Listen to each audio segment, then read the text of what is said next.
రైతు పరిశోధన కేంద్రంలో ఉన్నటువంటి మరొక ఎక్స్పెరిమెంట్ బయోడైజెస్టర్. ఇది ఒక పెద్ద తొట్టె. ఇందులో ఫిల్టర్ బెడ్ ఒకటి ఉంది. సో మనం ఇందులో బయో గ్యాస్ నుంచి వచ్చినటువంటి స్లర్రీ అదంతా కూడా 4 ఇంచుల పైప్ లైన్ ద్వారా ఇలా వచ్చి ఇందులో పడిపోతుంది ఆటోమేటిక్గా. అట్లాగే ఈ జీవామృతం ఫిల్టర్ లో వచ్చినటువంటి మిగిలిపోయినటువంటి స్లర్రీ అంతా కూడా ఆ వాల్ ఓపెన్ చేయగానే ఇలా 4 ఈ పైప్ లైన్లో వచ్చి ఇందులో పడిపోతుంది.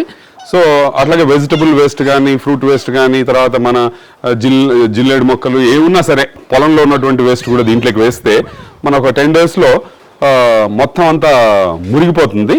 ఆ మురిగిపోయినటువంటి దాన్ని సో ఈ పక్కన ఉన్నటువంటి అక్కడ అందులో వాల్వ్ ఉంది, ఆ వాల్వ్ ఓపెన్ చేసుకుంటే ఆ ఫిల్టర్ బెడ్లో నుంచి ఫిల్టర్ అయినటువంటిది ఇందులోకి వచ్చి పడుతుంది.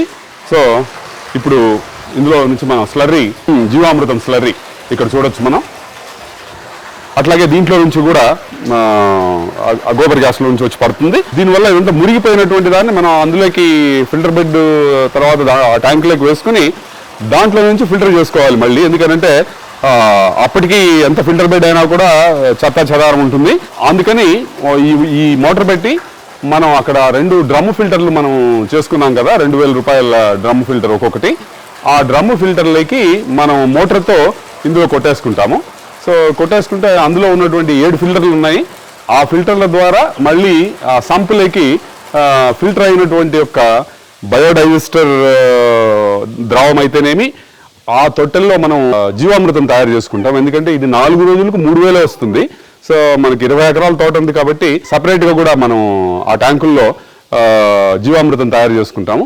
ఆ తయారు చేసుకున్నటువంటి దాన్ని అందులో నుంచి ఈ డ్రమ్ ఫిల్టర్లకి పంప్ చేస్తాం.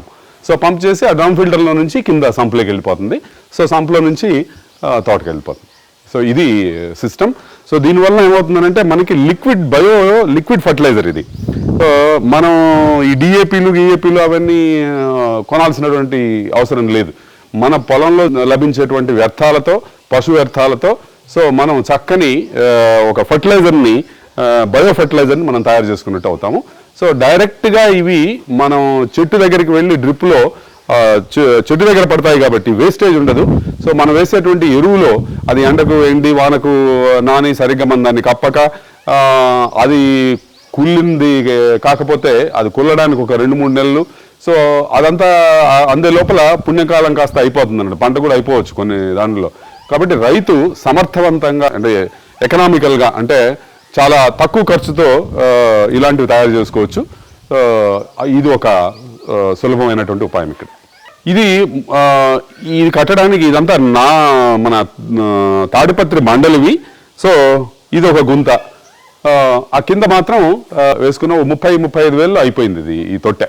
సో ఇదొక 22 అడుగులు, అదొక 12 అడుగులు, 4 అడుగులు ఎత్తుంటుంది.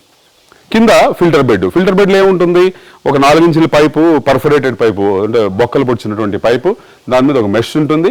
సో దాని మీద లావు కంకర ఉంటుంది. So 20 mm, then 12 mm. దానిపైన ఇసుక పెట్టడం వల్ల కొంత బ్లాక్ అవుతా ఉందని చూసి మేము ఈ శాండ్ ఫిల్టర్లో ఉపయోగించేటువంటి లావు ఇసుక అది పెడితే ఈజీగా ఉంది అది.